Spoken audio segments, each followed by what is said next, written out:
Комисијата за европски прашања со 9 гласа за, без ниту еден против и воздржан, го донесе заклучокот дека предлог законот за јазиците е прифатлив и треба да се даде на тамошна постапка. Со тоа мнозинството во комисијата одлучи дека законот е во согласност со правото на Европската унија и дека треба да се даде на понатамошно читање, со што ќе се разгледува на законодавно-правната комисија, а потоа и на пленарна седница во собранието. Откако председателот на комисијата Артан Груби го отвори гласањето, пратеникот од ВМРО ДПМН Антонио Милошовски се обиде да побара во процедурална забелешка гласањето да биде поединечно, што не беше прифатено. Сакам да побарам процедурално како координатор на пратеничка група да има поединечно гласање. Да има поединечно гласање, не бараме ништо повеќе. Кој е против? Да има барам поединечно гласање. Нема против. Кој е воздржан? Да има можност да се гласат поединечно за овој против. Констатирам дека со 9 гласа за е усвоен заклучокот и тука да има поединечно гласање на пратениците кои што се за или против овој неуставен закон. Предходно координаторите на 4 најголеми пратенички групи во собранието ги дадоа своите завршни ставови за првото читање на предлог законот. Координаторот на ВМРО ДПМН Илија Димовски запраша каква е таа слобода што носи казни само за еден јазик, ако не се говори албански јазик. Го повтори ставот на неговата партија дека овој закон е неуставен и како што рече се подсмева со уставот и со Охридскиот рамковен договор. Да одговориме на прашањата зошто овој закон не е уставен. Поред. Член 1. Став 2.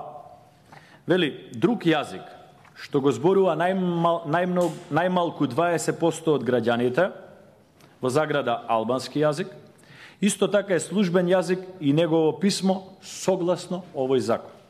Што вели Уставот на Република Македонија во неговиот член 7, бидејќи членот 7 постои, но е заменет со нова содржина која што се вика амандман 5. Членот 7 вели, став 2, друг јазик што го зборуваат најмалку 20% од граѓаните исто така е службен јазик и неговото писмо како што е определено со овој член. Ова е член од Уставот, ова е закон.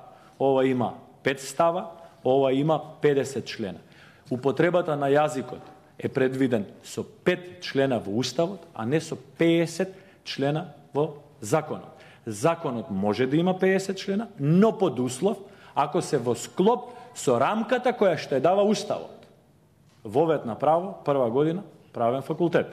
Координаторот на СДСМ Томислав Тунтев пак во своето обраќање со час по историја, цитирајќи истакнати македонски дејци како Блаже Конески и Петре М. Андреевски, па се до македонските просветители Свети Кирил и Методи, истакна дека секој има право да го употребува својот мајчин јазик и потребно е унапредување на јазиците и на другите етнички заедници во Македонија. Предложениот закон за употреба на јазиците не значи двојазичност на цела територија на Македонија, рече Тунтев.